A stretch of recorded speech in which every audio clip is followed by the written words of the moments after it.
That's always entertaining.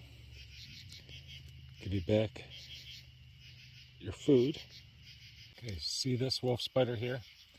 This is Hogna caroliniensis, and I find it to be one of the prettiest wolf spiders around. Sometimes they have variations, and they often have this characteristic yellow on their face. Let's see. In focus.